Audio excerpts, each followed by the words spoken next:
Recibiremos ahora sí al doctor Fabio Jofré Kalasic, miembro fundador y director ejecutivo del Centro de Estudios e Investigación Sociojurídica. El doctor Kalasic nos hablará sobre el reconocimiento de la ciudadanía y derecho a los robots.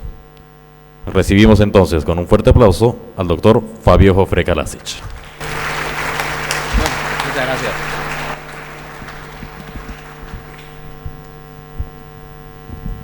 Muy buenas noches.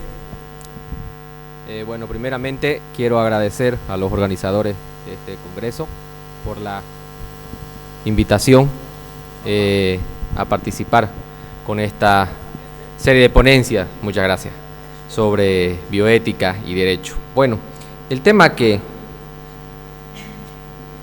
se me ha asignado a tratar tiene que ver con una situación jurídica, ética, que está empezando a adquirir cada vez más tintes y connotaciones de mayor polémica y conflictividad social, incluso asombro, ¿no?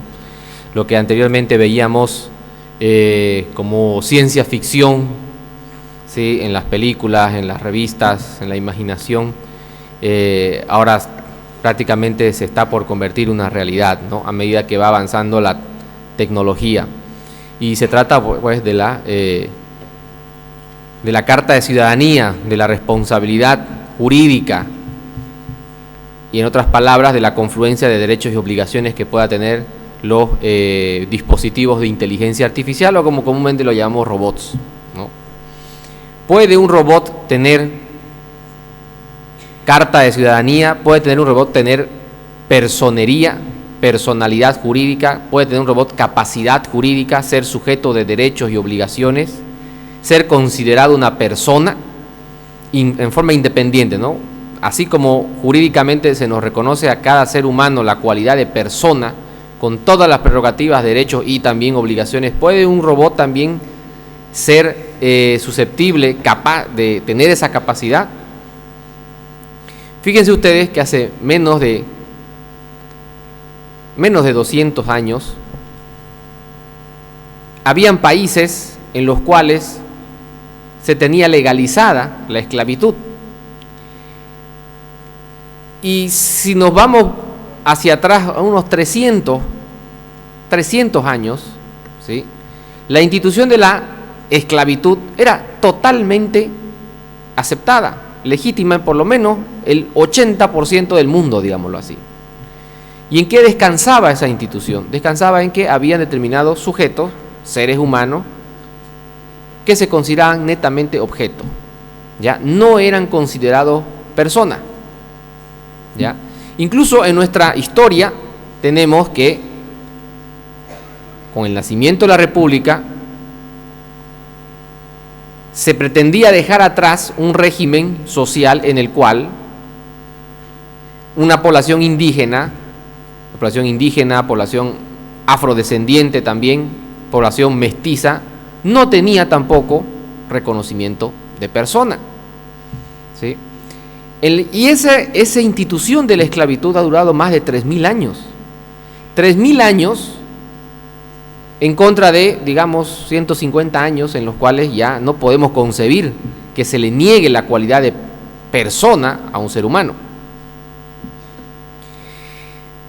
¿Cómo es que por el lapso de 3.000 años, que es lo que conocemos, podemos decir que conocemos de nuestra civilización, se ha podido considerar la no existencia de esta cualidad de persona para una importante parte de la humanidad?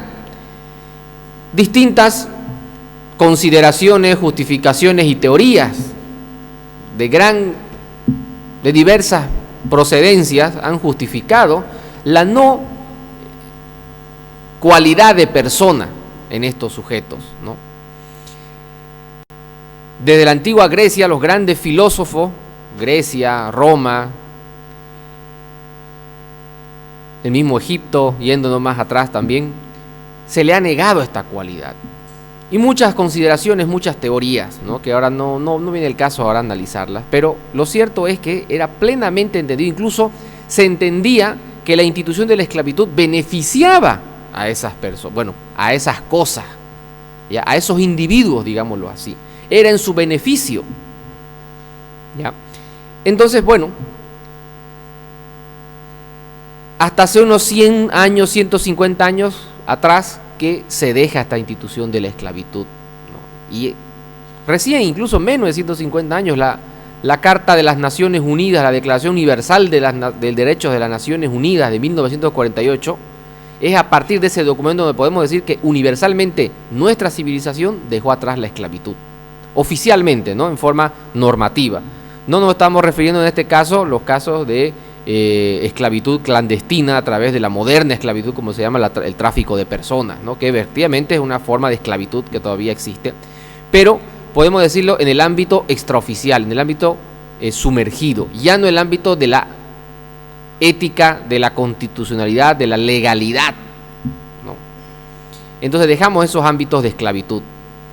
Nos estamos refiriendo aquí al reconocimiento de la cualidad de persona para todos los seres humanos. Ahora, fíjense ustedes que no vendría a ser entonces tan sorpresivo, no vendría a generar tanta conmoción, no debería resultarnos extraño que de un tiempo a esta parte, sí, los sistemas de inteligencia artificial se van haciendo cada vez más autónomos, ¿ya?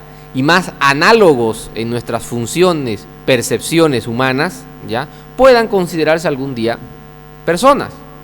Efectivamente, uno de los componentes básicos para esta consideración vendría a ser el grado de complejidad y autonomía que puedan adquirir estos sistemas, ¿sí? Porque si bien podemos llamar inteligencia artificial lo que tiene una computadora, lo que tiene uno de esos, desde una computadora poderosa actual hasta el gato chino ese que está con su manito, ¿no? Podemos poner en todo ese amplio rango la inteligencia artificial. Ninguno de los sistemas operativos que tenemos actualmente de robots, ¿ya? Pueden adquirir todavía ese rango de autonomía en el que puedan reproducirse a partir de un autoaprendizaje, como hacen los seres humanos, y a partir de ello producir nuevos outputs o relaciones de salida, ¿ya? Que les generen producir no solamente cosas, sino también emociones, capacidad de decisión, tomas de decisión, sentir emociones, ¿sí? Y un sinnúmero de capacidades que actualmente solamente cumplen los humanos. Pero efectivamente se han ido desarrollando robots, ¿sí? Muchas veces manifestados a través de una consola en una computadora, ¿ya? O a través de dándole una forma humana, en los cuales ya están generando aprendizaje. Y uno de estos componentes son los algoritmos. La inteligencia artificial básicamente está compuesta por algoritmos, es decir, conjuntos de operaciones matemáticas que resuelven problemas y que aprenden de los problemas que van resolviendo. Y a medida que van resolviendo nuevos problemas, van alejándose de su dependencia humana.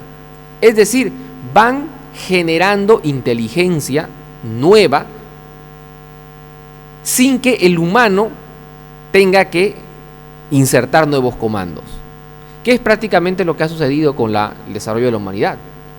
Los seres humanos, desde las cavernas, ¿sí? Han ido aprendiendo poco a poco, y ese cúmulo de aprendizajes lo han utilizado a lo largo de la historia y sus generaciones para producir no solamente bienes materiales, servicios, sino también para producir emociones, para producir decisiones, y para eso, en función de eso, evolucionar. Pues bueno, los sistemas informáticos están también en eso. Hay bastantes prototipos de robots que ya desempeñan funciones autónomas de tomas de decisión. Por ejemplo, en Singapur se han empezado a desarrollar programas de software en base a algoritmos con los que se toman decisiones en las empresas para contratar a determinados tipos de proveedores para obviamente, eficiencia, la maximización de la eficiencia de la operativa comercial de la empresa. En la medida que estos algoritmos, estos softwares, ¿sí? Pueden calcular relaciones de producción, pueden calcular cantidades de suministros, cantidades de inventarios, mejor que de un ser humano, y tomar decisiones, un conjunto de decisiones muy complejas, mejor que un ser humano. Incluso otro país asiático, Hong Kong, que no es un país, una ciudad, en Hong Kong se ha desarrollado un programa para una empresa en la cual uno de este programa ha venido a formar parte como un socio ya del directorio de la empresa, lo que permite que los socios le dejen tomar la decisión o le concedan algo así como poderes de representación, lo que llamamos aquí comúnmente poderes, para que este algoritmo tome las decisiones corporativas de la empresa. Y estos socios simplemente se dediquen a generar a percibir sus dividendos. Bueno, pues ha resultado que una vez le hacen una auditoría a las decisiones de ese algoritmo y se encuentran con que de un tiempo a esta parte ese algoritmo empezó a privilegiar contratos de suministros con otras empresas que también estaban manejadas por otros algoritmos, dejando a las empresas manejadas por exclusivamente humanos a un lado y contratando, podemos decir modernamente con uso de influencias, contratando a aquellas que tengan algoritmos equivalentes al software que trabaja con la empresa que toma la decisión. Entonces ahí se ve ya también una toma de decisiones que ya entra en el terreno ético. Ahora bien, no solamente este tipo de experiencias operativas nos demuestran, operativas tecnológicas nos demuestran el desarrollo, el nivel de desarrollo hasta donde ha llegado la inteligencia artificial. También el derecho, las concepciones jurídicas, con las aportaciones de la sociología, la cibernética social y otras ramas eminentemente sociológicas, políticas y podemos decir también filosóficas, han ido también generando componentes o nociones teóricas que podrían servir de sustento para concebir una concepción, una teoría que sustente o justifique la concesión de derechos y obligaciones a los robots. ¿Sí? Una de ellas es que cada vez más el derecho está abandonando la clásica noción del derecho civil de persona. La persona, ¿cómo se conceptualiza en el derecho? Como aquel ente o aquel sujeto con capacidad jurídica, ¿no es verdad? Susceptible de contraer obligaciones y reclamar derechos. Pues bueno, esa noción de persona cada vez más está cayendo en desuso y ya no se habla de personas, sino que se habla de roles, se habla de programas y se habla de riesgos. Actualmente, en el derecho de daños, derecho civil, derecho penal, derecho de daño en general, ¿ya? Y en la teoría de la responsabilidad, la atribución de responsabilidad a una persona ya no se hace sobre la base de un comportamiento que va en contra de una norma.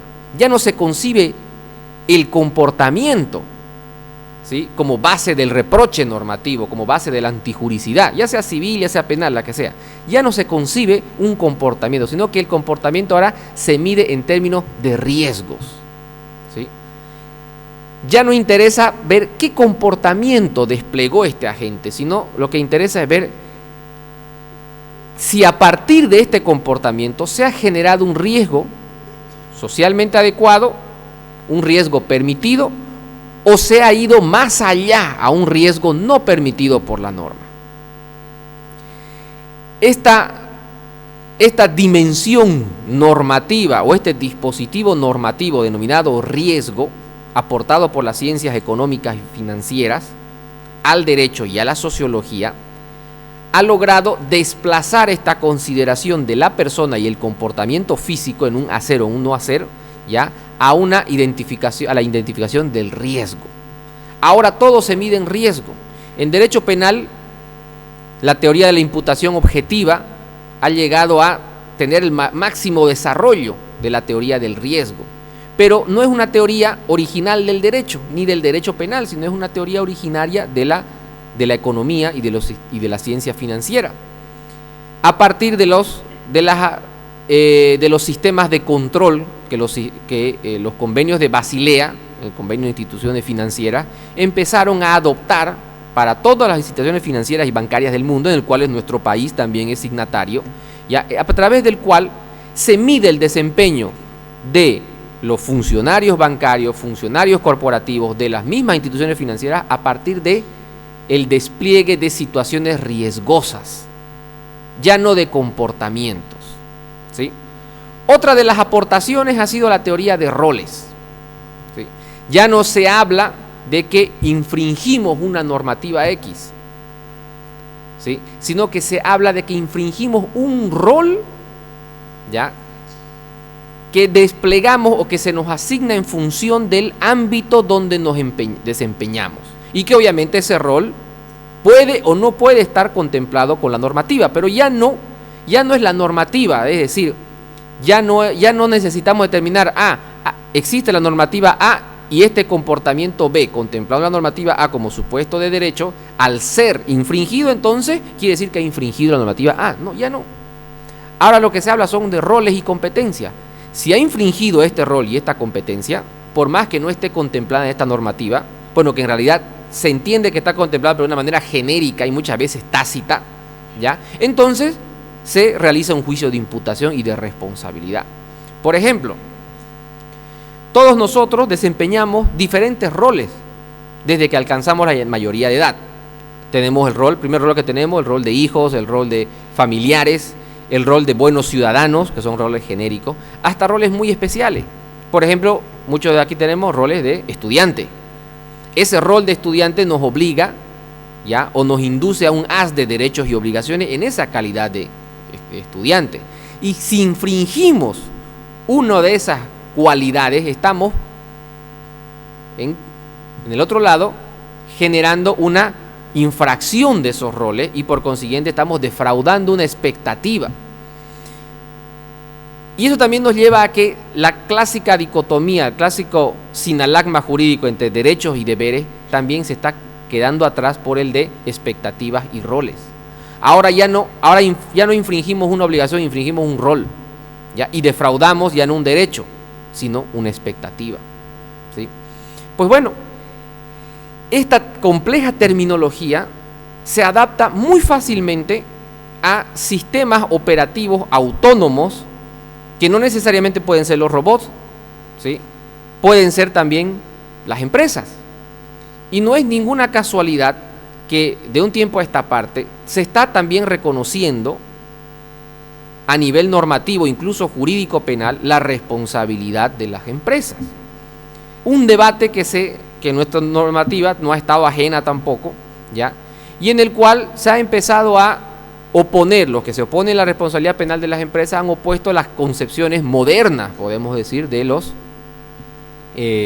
del comportamiento del individuo, ¿ya?, como sujeto cognoscente, biofísico, autónomo, con capacidad, con aspiración de dignidad y de desarrollar su vida, ¿ya?, sin la interferencia ilícita de los demás, ¿ya?, se ha empezado a considerar ese desarrollo, ¿ya?, como susceptible de ser también atribuido a las empresas.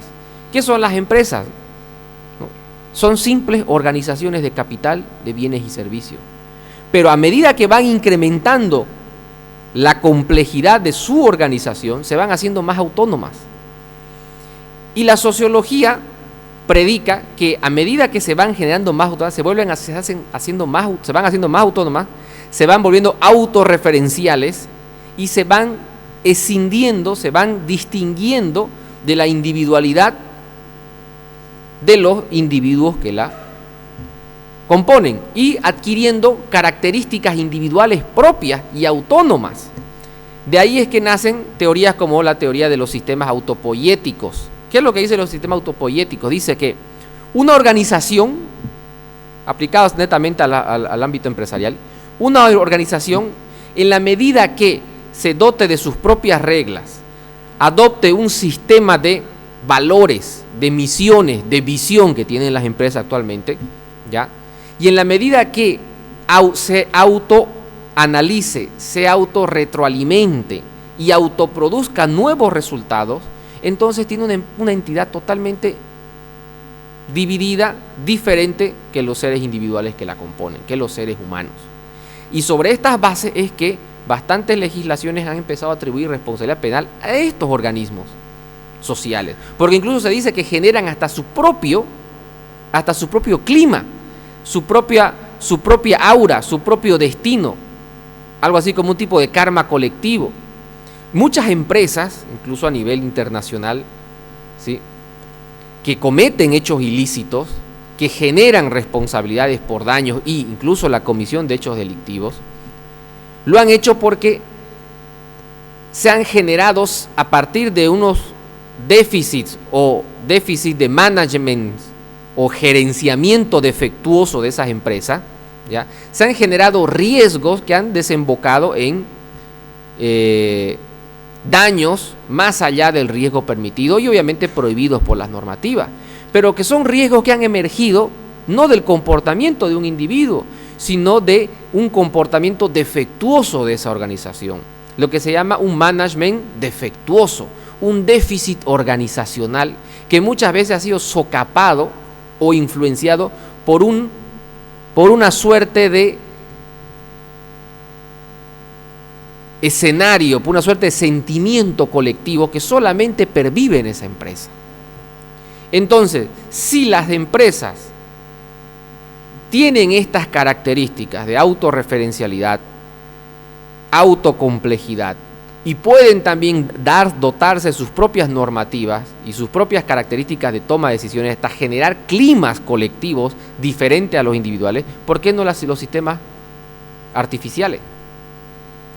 Si los sistemas artificiales también pueden generar también sistemas de autocontrol, autocompliance, lo que se dice modernamente, o autogestión de la toma de sus decisiones y aprender de esa toma de decisiones sin la intervención humana, ¿por qué no pueden entonces convertirse en sujetos autónomos? Incluso se habla ya, en el ámbito empresarial se habla del sistema de compliance corporativa, es decir, un sistema de control normativo a través del cual la empresa se autocontrola para evitar que emerjan de su organización riesgos más allá de lo permitido y que deriven en infracciones normativas. Pues bueno, se habla también de un compliance electrónico. Un compliance electrónico es decir, un conjunto de normas que el mismo sistema obedece, cumple para regular sus actividades de manera que no generen daño o incumplan disposiciones normativas y obviamente cumplan las funciones para las que fue desarrollado o para las que se va a autoasignar ese mismo sistema operativo. Entonces fíjense ustedes que no estamos en concepciones teóricas ni tecnológicas muy lejos de asimilar por analogía que tanto las empresas, los sistemas colectivos y los sistemas informáticos de tecnología puedan adquirir sus propias características de autodefinición, autocomprensión propia. Las mismas, así como las empresas, los sistemas de inteligencia artificial también tienen sus sistemas de valores, como los seres humanos, tienen sus sistemas éticos, porque también aprenden lo que es la capacidad de liberar entre el bien y el mal. Los sistemas operativos, los software, los robots aprenden de lo que está mal, de lo que está bien y dejan de hacer el mal y por consiguiente saben lo que es norma, saben lo que es la antinorma. Y pueden, como decíamos, autogenerar nuevo aprendizaje ya hasta un punto de que el ser humano no pueda intervenir. Entonces podemos ya hablar de un sistema que le conceda derechos y obligaciones. Un autor colombiano, hasta hace poco, decía que los sistemas de inteligencia artificial, ya existen sistemas de inteligencia artificial a los cuales se les dota determinados deberes de pago de impuestos, ¿no? Lo primero que se fija el derecho, ¿no? Antes en la antesala del reconocimiento de personería a un sujeto, ¿ya? Lo primero no es el reconocimiento del derecho a la vida, a la libertad, no, primero impuestos, ¿no? Los negros esclavos, los afrodescendientes en el siglo XVIII, XIX pagaban impuestos sobre sus mismas personas. Nuestra población indígena, hasta bien entrada a la República, pagaba el famoso tributo, pese a que había sido abolido en la Constitución de 1826. Lo seguía pagando, incluso era uno de los pilares financieros del Estado, hasta bien entrado el siglo XIX. y posteriormente a ello ya se reconoce su cualidad de persona, así como los afrodescendientes. Y lo mismo pasó con los otros esclavos en otros escenarios de civilización en la historia. Y ya estamos viendo que primero se están aplicando compliance electrónicos a los órganos de inteligencia artificial, así como los compliance corporativos a las empresas. Se están aplicando normas de pagos de impuestos a estas empresas y a estos sistemas. Entonces, estamos ya en la antesala de un reconocimiento de derechos, aunque sea de manera muy básica, pero también de obligaciones, a través de la consideración de que no ya no hablamos de personas jurídicamente, hablamos sino de roles, hablamos de generación de expectativas, de programas, hablamos de sistemas. Estos sistemas normativos que se inculcan a no solo a las empresas, a las instituciones, a los organismos colectivos, sino también a los sistemas de inteligencia artificial, obviamente están diseñados a optimizar sus funciones para los que fueron creados en bien del ser humano, ¿ya? Y en la literatura de la ciencia ficción ya se contemplaban. Isaac Asimov, un gran divulgador científico, pero también un excelente literario, novelista de la ciencia ficción, tenía una obra muy reconocida, y con esto ya voy a acabar, que se llamaba Los robots del amanecer, ¿no? Y obviamente una historia de robots que eran con capacidades totalmente autónomas, ¿no? Que habían sido creados desde los inicios para servir a la humanidad, porque actualmente se lo crea para eso, pero que empiezan a adquirir una conciencia propia, tal como está sucediendo actualmente. Y ya habla este autor que estos robots en esta novela ya se les inculcaba 3 normas básicas esenciales que tenían que cumplir. La primera de ellas es no dañar a un ser humano. La segunda de ellas es obedecer todo lo que le diga un ser humano, salvo la primera regla, es decir, si un ser humano le dice que lo mate, entonces el robot ahí no lo va a obedecer, lo demás sí le va a obedecer, que lo mate o que le haga daño, ¿ya? Y la tercera regla del robot es no autodañarse, no autolesionarse, salvo que lo haga para cumplir la primera regla, es decir, no dañar al ser humano. Entonces, estamos viendo ya esto, estamos ya en esta antesala del normativismo que reconoce derechos y obligaciones a los sistemas de inteligencia artificial. Bueno, es uno de los debates que nos va a tener tanto a nivel, se están dando ya a nivel filosófico, a nivel constitucional, y muy pronto tal vez ya lo tengamos en términos normativos. Muchas gracias. Gracias. Preguntas. Bueno, haremos una ronda de preguntas, las personas que quieran preguntar. Allá al fondo con el señor, luego aquí con el doctor. Buenas noches.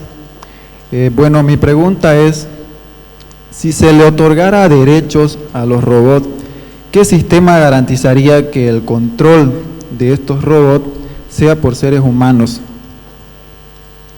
¿Sea por seres humanos, dice? Sí, el control de estos robots, ya que al otorgarle derechos a estos robots, automáticamente tendrían que adecuarse a los derechos y obligaciones que los seres humanos también contraemos, ¿no? Y mi pregunta es si existiría algún sistema que garantice que los seres humanos sean quienes controlan a estos robots. Bueno, una de las fuentes de los derechos y las obligaciones, ¿cuál es? Las normas jurídicas, ¿no es verdad? Pues bueno, el primer sistema o el primer instrumento que garantice la sujeción de los robots a los designios del ser humano, al control del ser humano, pues van a ser las normas. Estas normas traducidas en la responsabilidad de este tipo de sistemas se llama el compliance electrónico, consistente en lo que decíamos, un programa que impone normas a este sistema operativo, los cuales el sistema no las pueda transgredir, ¿sí? Es el caso que hablábamos de la novela, ¿no? Las 3 leyes principales, bueno, que obviamente eso de las 3 leyes principales es simplemente una metáfora lírica, ¿no? Pero en la realidad un sistema de compliance electrónico, así como un compliance corporativo, ¿ya? Establece una serie de normas que van a tener que ser, así como nosotros tenemos que cumplir normas, pues estos sistemas van a cumplirlo hasta mejor que nosotros. ¿Por qué? Porque sus sistemas operativos no les van a permitir, ¿ya? No les van a permitir fallar o incurrir en una infracción normativa. Entonces, a partir de ahí se entiende que van a tener derechos y obligaciones porque van a cumplir normas y van a aprender incluso, ya tendrían que aprender a generar nueva conciencia de otros roles, porque obviamente no se le puede inculcar todos los programas de normativa, así como nosotros no podemos diseñar todas las circunstancias normativas, ¿no?, que estén cubiertas de la vida, no podemos hacerlo, pues ellos también van a tener que ajustarse a los roles de ciudadanos que van a tener. Entonces, ese aprendizaje, ese autoaprendizaje de generar conocimiento y conciencia de los nuevos roles que van a ir aprendiendo y sujetarse a esos roles interpretando un conjunto de normas básicas, pues sería lo que les dé, sería la fuente de sus derechos y obligaciones. Es lo que en términos filosóficos llamaba Aristóteles la capacidad de deliberación propia. Tendrán capacidad, y ahí yo creo que puede comenzar la pregunta sobre el debate de la Carta de Ciudadanía, los robots. ¿Podrán llegar a tener capacidad de deliberación propia, es decir, entre lo que es bueno y malo? Si existen ya sistemas operativos, sistemas de software que le dicen esto puedes hacer y esto no, esto está bien y esto está mal, y eso lo distinguen estos sistemas operativos, entonces prácticamente lo están poniendo al mismo nivel de capacidad de deliberación ética que tiene el ciudadano, ¿no? Esa es la polémica, ese es ahora el centro del debate. ¿Sí? ¿Alguien más? ¿Allá? ¿Doctor? Hola. Hola, doctor. ¿Cómo está, querido doctor? Bueno, he escuchado con relación a la imputación objetiva, la relación de la causalidad, como formas de solución de problemas penales en detrimento de la clásica teoría del delito y además de los roles. Bien. Todas estas teorías son extranjeras. Un avasallamiento de las teorías extranjeras en territorio boliviano, como lo hizo el Imperio Romano cuando invadió y quiso imponer sus normas en el caso de Jesús, pero por suerte el imperio reconoció las costumbres de ese pueblo, entre Barrabás y Jesús, quien sale libre, y bueno, bla, bla, bla. Tenemos necesidad nosotros de someternos a esas teorías. No tenemos capacidad mínima de crear una forma de solución de los problemas nuestros, por un lado. Por otro lado, en caso de los roles de las empresas que usted dice, de la robótica, ¿cuál sería la institución que sancione penalmente una conducta contraria al rol asignado a un robot? ¿Y dónde sería el cumplimiento de esa sanción penal? Nada más, doctor. Gracias, doctor. Bueno, a ver, creo yo que el conocimiento científico no tiene fronteras, no tiene nacionalidades, ¿no? Desde el mismo momento en el que, digámoslo así, un científico, y el jurista es un científico, emite una propuesta teórica, formula una hipótesis científica con aplicación en la vida práctica, la sociedad o la persona de otro país, independientemente del país, la cultura que tenga, quiere adoptarla, se ajusta a sus necesidades y quiere adoptarla, ¿por qué no puede adoptarla? ¿Sí? No podemos encasillar la ciencia en nacionalidades, en regionalismos, ¿no? Otra cosa es si una determinada teoría se ajusta a las necesidades de nuestra realidad. Y puede darse el caso, que muchas veces hemos tenido, que nuestra normativa, ¿sí?, agarramos teorías foráneas, ¿ya?, y pretendemos darle una aplicación que no condice con nuestra realidad. Entonces ahí sí yo creo que podemos hablar de que si no se aplica a nuestra realidad, ¿no? Entonces, ¿qué vamos a hablar de aplicar esta teoría? Utilicemos otra teoría que puede venir de nosotros o puede venir de afuera, ¿no? O podemos mejorarla nosotros, ¿no? Pero tal vez eso ya es otro debate, ¿no? ¿Somos capaces de mejorar, de generar nuestras propias teorías? Bueno, eso ya nos llevaría a indagar las causas por qué no estamos produciendo teoría a nivel Bolivia, así como por qué no estamos produciendo bienes y servicios de exportación acabados con valor agregado, pero eso es una otra discusión, ¿no? La pregunta ahora, tal vez yo creo que tiene que venir, y disculpe si lo contesto con otra pregunta, ¿no? Es si realmente estas teorías se aplican a nuestra realidad. ¿Se aplica la teoría del riesgo a nuestra realidad? La teoría del riesgo ha emergido, como decíamos, desde las ciencias económicas y sociales, se ha importado al derecho, ¿sí? En la medida en que el ser humano empieza a valerse de cuestiones tecnológicas y organizativas que trascienden o potencian su mero comportamiento físico. Por ejemplo, yo con un celular, con un Facebook, con una cuenta en una red social, actualmente puedo hacer mucho más daño que el que haría sin ese teléfono, ¿no es verdad? En la reputación, en la honra de una persona. Yo ahora mismo podría decir, ¿no? No, el amigo el fulano tanto, o podría decir, no, el doctor William Herrera, no me ha gustado su conferencia, ¿no? Puedo decirlo y puedo decirlo a ustedes. Pero ¿qué pasa si agarro yo mi Face, le tomo una foto y digo, no, esto está, el doctor está, yo hablo para el doctor, ¿no? Ese comportamiento que podemos decir que atenta contra la reputación de una persona va a estar potenciado por la tecnología. Y por eso es que hablamos que una cosa es el comportamiento que yo estoy haciendo y otra cosa es el riesgo que estoy generando con eso. Porque estoy generando no solamente un comportamiento que lesione la reputación de la víctima, sino también que genere un riesgo de desinformación en el resto de personas. Decir, estaba mala la conferencia, no, pero ¿para qué vamos a ir? No, la bola, ¿me entiendes? O sea, se hace una bola. Entonces, yo he desencadenado una situación riesgosa. Ahora, entonces ahí hacemos la pregunta.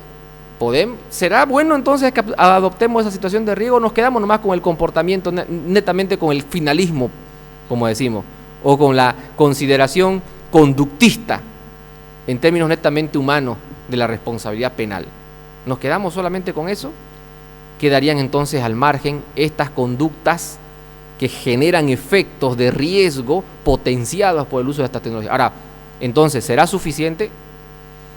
Extrapolando esto a los robots, bueno, yo creo que todavía no podemos hablar en Bolivia, ¿no?, de reconocimiento de derechos de ciudadanía a robots, porque nuestros sistemas operativos de los robots que tenemos, ¿no?, todavía se pueden asimilar al del gato, ¿no?, al gato chino, ¿no? Entonces digamos, bueno, pues ¿para qué? ¿No? Pero no estamos tampoco muy lejos, ¿no? No estamos muy lejos porque, bueno, hasta hace poco un código del sistema penal ya intentó implementar responsabilidad penal de personas jurídicas, de empresas, ¿no? Y ya hay normativas que lo hacen. Entonces, si ya nos estamos aproximando a eso, bueno, yo creo que es una cuestión ya de tecnología, ¿no? Gracias. Buenas noches. Hola. Buenas noches. Buenas noches, doctor. Una pregunta, por favor. Habló de dar derechos a robot. Mi pregunta sería, ¿qué derechos considera usted viables darle a una máquina, teniendo en cuenta de que al final de cuentas es una máquina, digamos, ¿no? No tiene la cualidad que tenemos los humanos de sentir y que nos diferencian, ¿no? ¿Qué derechos considera usted viable o factible darle a una máquina o una computadora? Bueno, así como una persona, antes de hablar de darle un derecho, tenemos que hablar de pensar en darle un deber, ¿no? Tendríamos que preguntarnos también qué deberes, qué competencias le tenemos que poner a una máquina para que después podamos decir que tiene un derecho, ¿ya? Y para decir que tiene un derecho, ¿ya?, también tenemos que atender a un desarrollo en la complejidad de su sistema operativo, ¿sí? Pero como la complejidad de su sistema operativo, por lo menos en nuestro entorno, no lo tienen todavía, no es suficiente todavía en los robots, entonces no podemos hablarle de derechos, ni siquiera también podemos hablarle de cumplimiento de normas, de deberes o expectativas, ¿no? Hablamos simplemente como lo usa el lenguaje informático, comandos. Tiene comandos, pero no tiene deberes, ¿sí? Porque solamente el comando lo va a ejecutar, sí o sí lo va a ejecutar, ¿no? Pero si se llega a ese nivel de complejidad, que no se ha llegado, por lo menos en nuestro país, ¿ya?, de tal magnitud en cual ese dispositivo empieza a generar su propia enfermedad, generar su propio aprendizaje, ¿ya?, entonces podemos decir, ¿se le puede imponer deberes?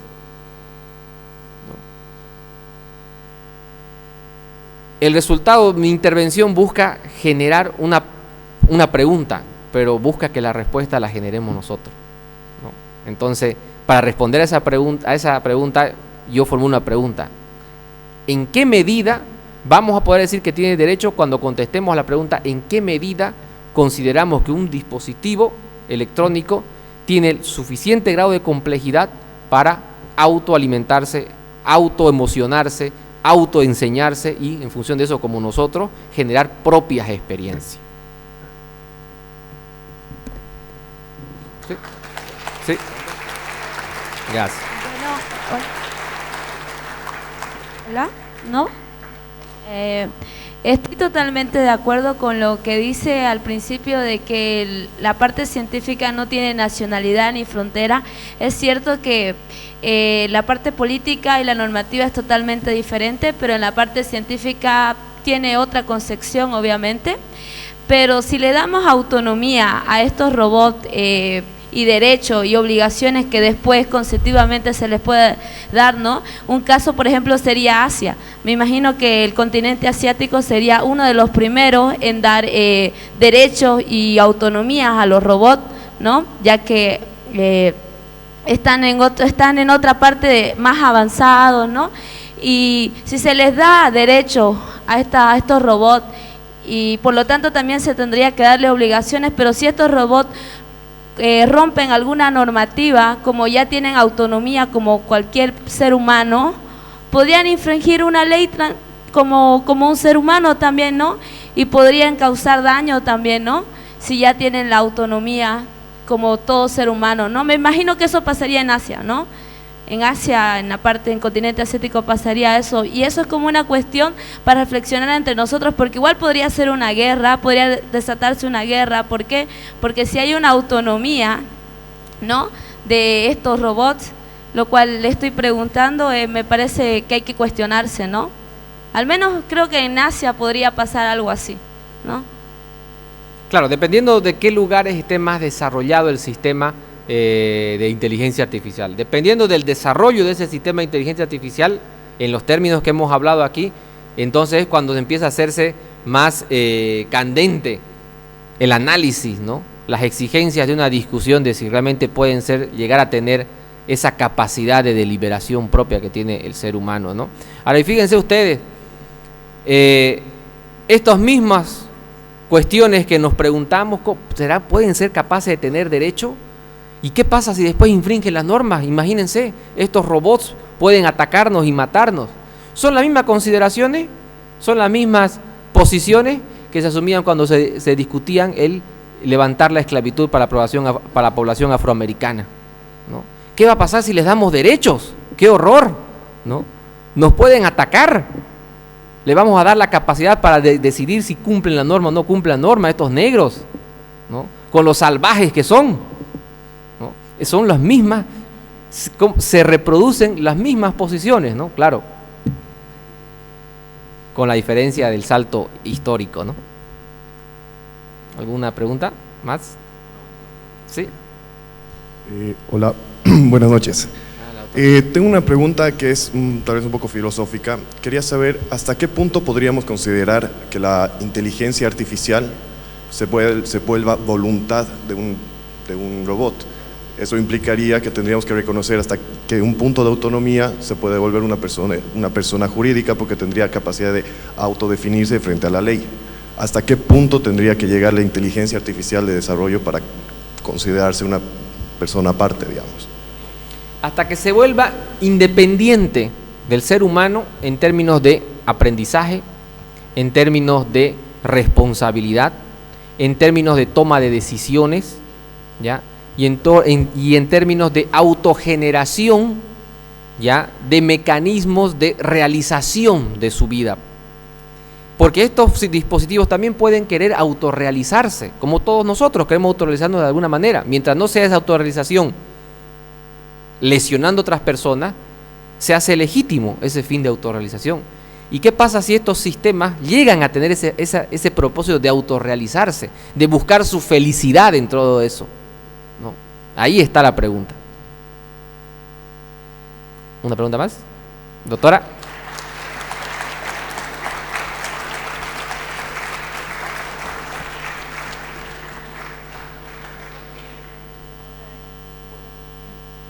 Esa es muy buena pregunta. También, dependiendo del grado de complejidad, si su grado de complejidad no es suficiente como para que ese robot pueda desplegar su vida de una forma independiente del ser humano, entonces la responsabilidad viene a ser del operador, del programador del robot, simplemente del que lo mueve. Así como un gerente, un consejo directorio es responsable de la empresa, ya que regenta bajo nuestras normas, ¿no? Pero si, al igual que esa empresa se hace muy autosuficiente en términos operativos, como sucede con las grandes empresas, de manera que incluso puede hasta desconocer las decisiones o las aspiraciones de los individuos, de sus propietarios. Recordemos del caso de Steve Jobs, creó Apple, se volvió tan grande que al final Apple acabó expulsándolo, acabó perdiendo el control de su propia empresa. ¿Y cómo decimos? ¿Cómo ha podido perder el control de su propia empresa? No es porque su propia empresa adquirió una identidad propia, una vida propia, ¿no? Y después ya lo contrató como empleado, como consultor, lo que sea, pero ya no era el propietario porque la empresa no lo quería. Entonces, en esa misma sintonía tendríamos que considerar la responsabilidad de los robots. Nuevamente, mayor grado de complejidad, más autonomía, mayor autorresponsabilidad. Menor grado de complejidad, menor responsabilidad transferida, ¿no?